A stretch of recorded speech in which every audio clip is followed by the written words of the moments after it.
সম্মানিত সুধী, ঘুষ এবং দুর্নীতি এই দুটাই অপরাধ। সামাজিকভাবে এটা অপরাধ, অনৈতিক কাজ এবং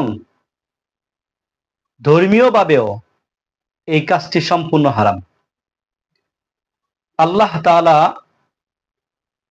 সমস্ত মানুষদেরকে বলেন, ইয়া আইয়ুহান নাস কুলু হালালান তাইয়্যিবা,